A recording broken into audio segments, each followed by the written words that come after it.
disparaisse, afin que tu paraisses. Fais de moi un vase d'honneur par lequel tu agis. Oh, esprit de sagesse, esprit de science et de piété. Bonjour à vous, bienvenue dans le Lundi Pro. Nous entamons une nouvelle série. Après avoir découvert notre vision de vie et puis trouver les moyens de pouvoir accomplir et accélérer l'accomplissement de nos destinées, nous entamons cette nouvelle série qui porte sur reconnaître les saisons de sa vie professionnelle ou de sa vie dans les affaires. Reconnaître les saisons de sa vie professionnelle et de sa vie dans les affaires.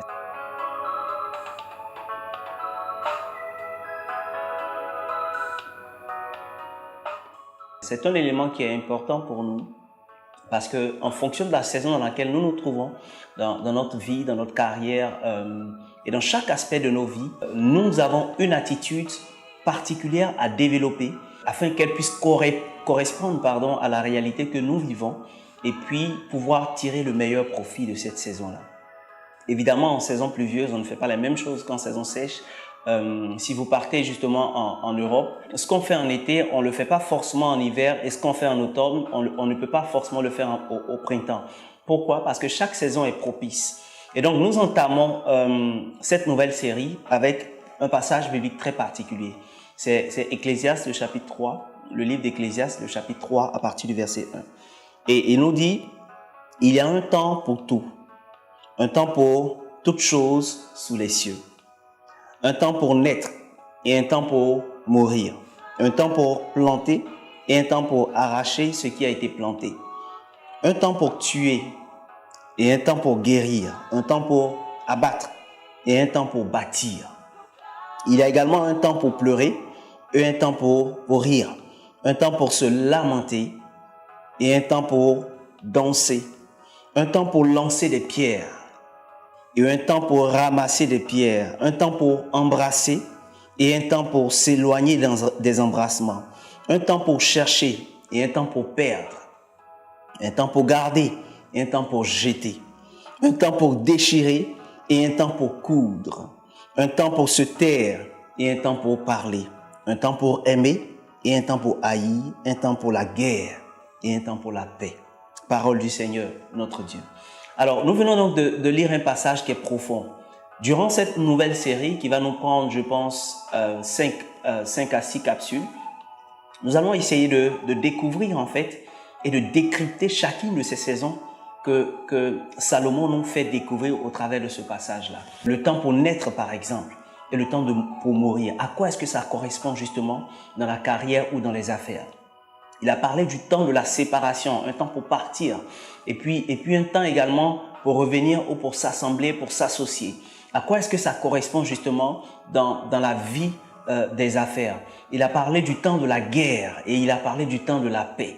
À quoi ça correspond concrètement dans la vie professionnelle? Donc, c'est tous ces versets, du verset 1 au verset 8 d'Ecclésiaste chapitre 3, que nous allons essayer de décrypter justement dans toute cette série. Je vous prie, ne ratez pas les capsules qui vont suivre, les semaines à venir, parce que Dieu va nous faire découvrir en fait la saison que nous traversons et va nous donner la sagesse afin de pouvoir gérer la saison que nous traversons.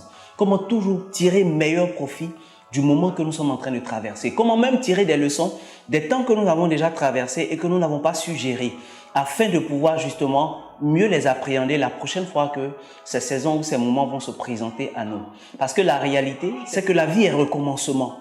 La vie est perpétuellement recommencement. Nous parlions tout à l'heure des saisons en Europe. On a vu qu'il y a l'été, mais chaque année il y a l'été. Chaque année il y a le printemps, chaque année il y a l'hiver, chaque année il y a l'automne. Et il y a une saison particulière qui est une saison où tout reprend vie, tout recommence, tout rejaillit et tout renaît. Dans la vie de tout homme, peu importe le domaine, chacune de ces saisons se reproduit à chaque fois. Nous allons les voir pendant les 4, 5 prochaines ou 6 prochaines, si Dieu le permet, capsules que nous allons voir les semaines à venir. Une prière pour aujourd'hui. Seigneur, je te rends grâce et je te bénis. Je te dis merci pour la sagesse que tu donnes à l'homme, pour la sagesse que tu as donnée au roi Salomon. de savoir qu'il y avait des saisons pour toutes choses. Je veux te prier aujourd'hui, Père, de libérer en moi cette sagesse, afin qu'elle puisse déclencher en moi le discernement pour reconnaître la saison dans laquelle je suis. Et que par la reconnaissance de la saison que je suis en train de traverser un moment, je reçois la capacité de savoir l'affronter, afin qu'une différence se crée dans cette expérience que je vis, pour la gloire de ton nom et pour la manifestation de cette gloire dans ma vie. C'est au nom de Jésus que j'ai prié. Amen. Merci pour votre attention et à lundi prochain pour la suite de cette série. Que Dieu vous bénisse. Oh, esprit de sagesse, esprit de science et de piété.